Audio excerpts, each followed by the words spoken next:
You're about to make a trade. Which you do you listen to? Is it get optioning those options? Or let's do a little research. Learn more at finra.org/trade-smart. Abercrombie denim is everything right now. Denim should feel like this. Confident, easy, like your butt has never looked better.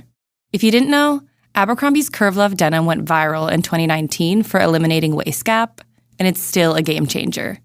Between that and their classic fits with a straighter line from waist to hip, the perfect denim does exist.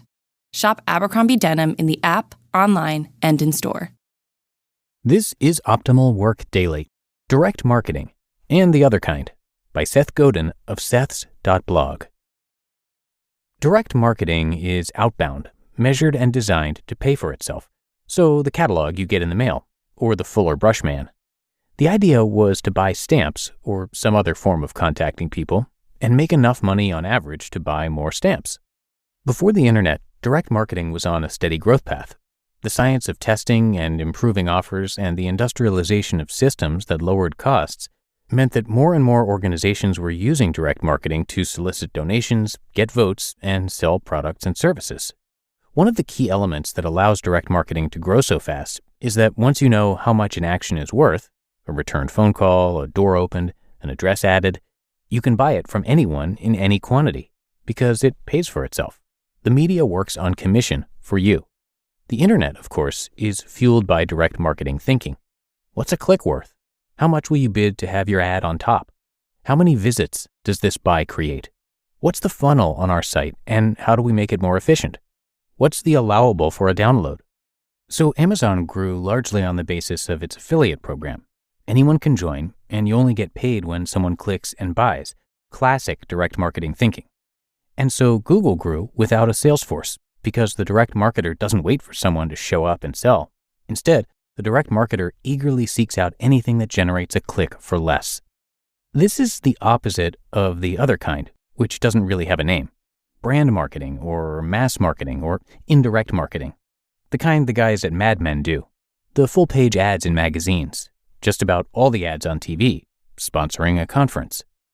For the purposes of this post, I'm talking about the duality of marketing in the traditional sense.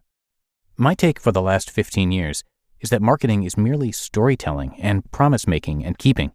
And in fact, everything the organization does is, at some level, marketing. If you're hoping to build something on the web, then you're almost certainly required to think like a direct marketer.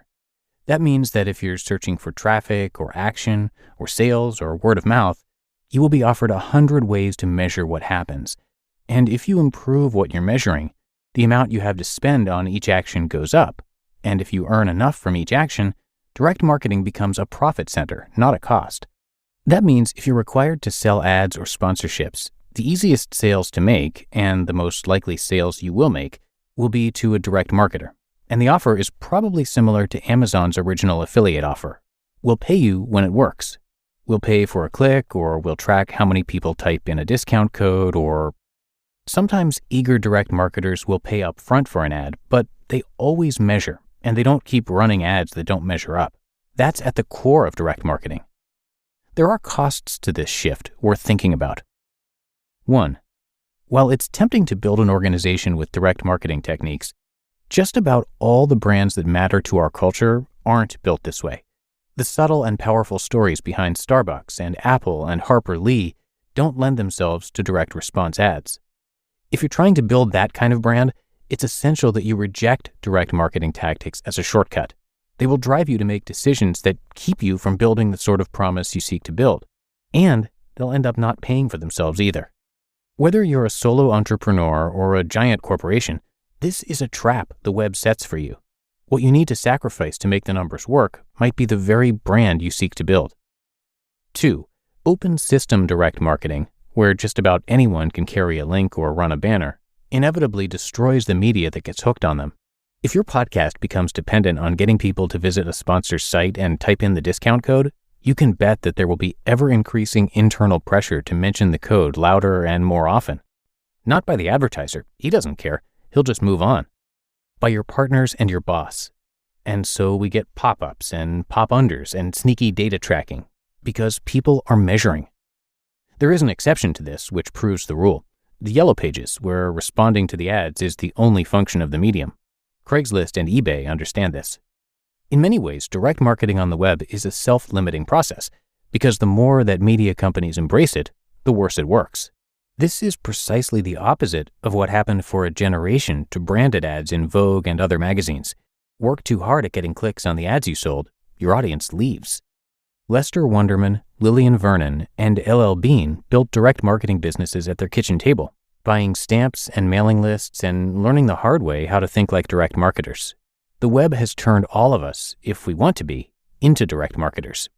Go in with your eyes open and do it well, and for the right reasons. You just listened to the post titled Direct Marketing and the Other Kind by Seth Godin of Seths.blog. Brace the rudders! Raise the sails! Raise the sails! Captain, an unidentified ship is approaching. Over. Roger. Wait, is that an enterprise sales solution? Reach sales professionals, not professional sailors. With LinkedIn ads, you can target the right people by industry, job title, and more. We'll even give you a $100 credit on your next campaign. Get started today at linkedin.com/results. Terms and conditions apply. The Jack Welch Management Institute at Strayer University helps you go from, I know the way, to I've arrived with our top 10 ranked online MBA. Gain skills you can learn today and apply tomorrow. Get ready to go from make it happen to made it happen and keep striving. Visit strayer.edu/Jack Welch MBA to learn more. Strayer University is certified to operate in Virginia by Chev and has many campuses, including at 2121 15th Street North in Arlington, Virginia. And thank you to Seth for letting us share his work today. He's been writing daily on his blog for over a decade now, and more than 60,000 people have taken his online courses. He has 5 TED Talks, and his site is definitely worth checking out. He's got a lot to offer there.